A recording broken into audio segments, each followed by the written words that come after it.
Thank you for watching my tutorial on 3D art, Thinking Outside the Box. Before we start with the layout process, I wanted to show you some of my 3D art so that you have an idea of what we're talking about. Today my goal is to get you to think outside the box. 3D art is very interesting and it's a great way to bring out your creativity. You'll enjoy creating different layers in your art and then build them into a final piece of art. I like to think of each layer as a story, and when you compile all the layers together, you have a complete storybook that will attract and impress anyone who sees it. I don't know about you, but one of my goals is to have people attracted to my art and then comment, "Wow, this is really cool."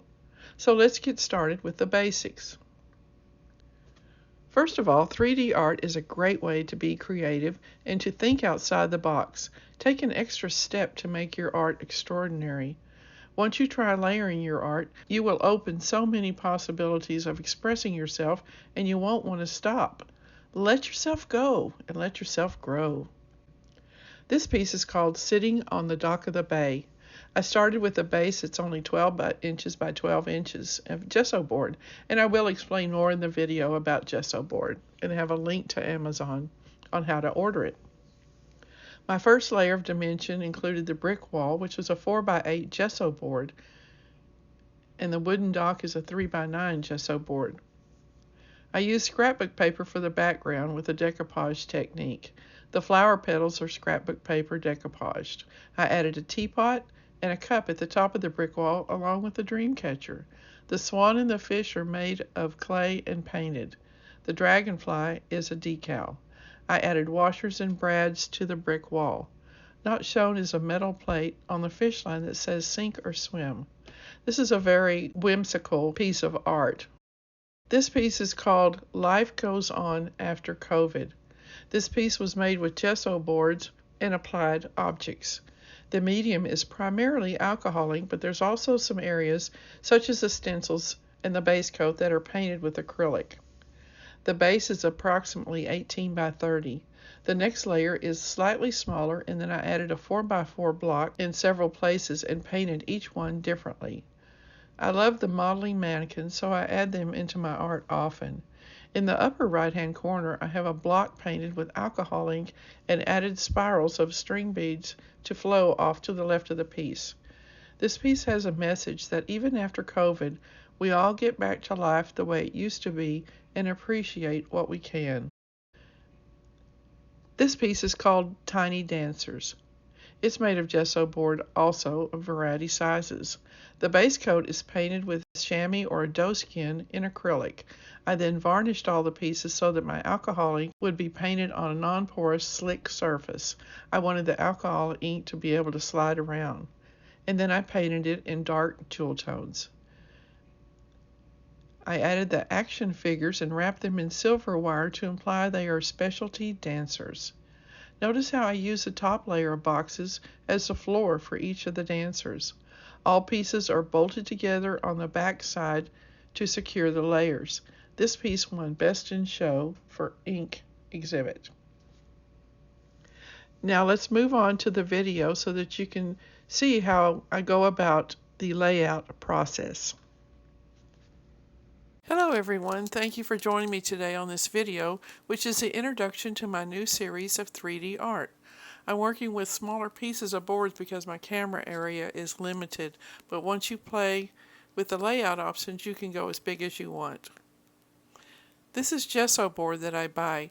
It's a hard board and not flexible like canvas. You'll want to use something sturdy for your base in order to support the layers. Check out my supply list for more information.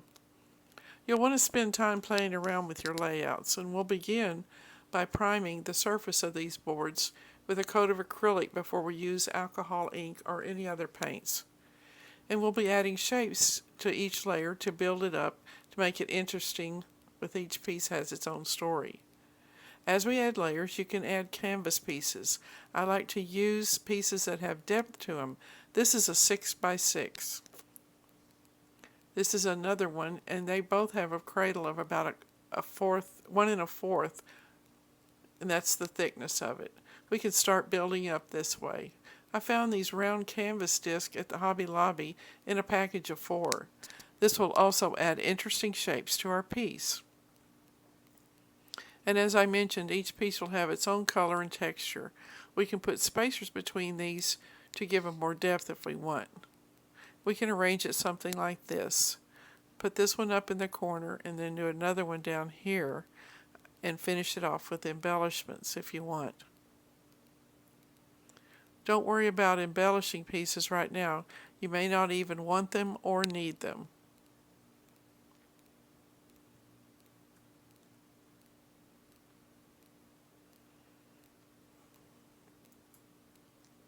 I find pieces like this that are marked down. I like this one because it has leather on it. We can cover up the initial and paint over the plaid.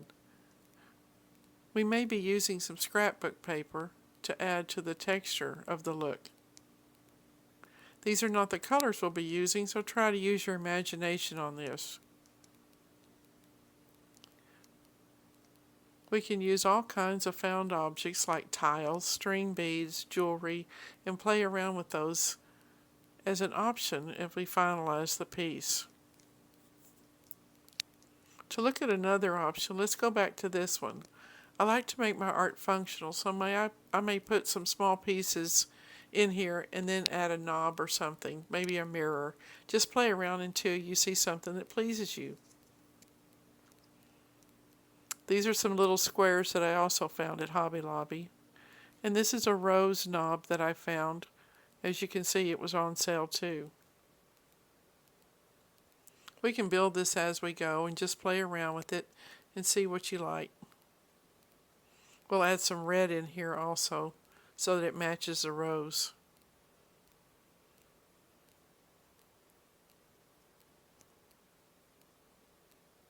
We can add some depth if we need to. Little spacers can go in here. And here's my rose knob. I'll have some red in here.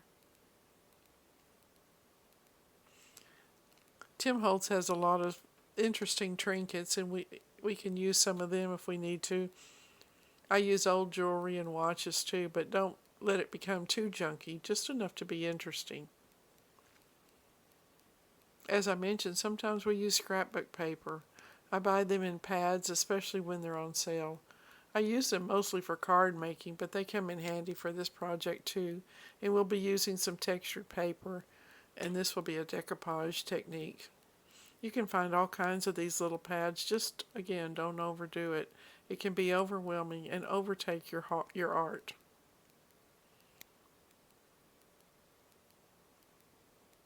You can find all kinds of little prints.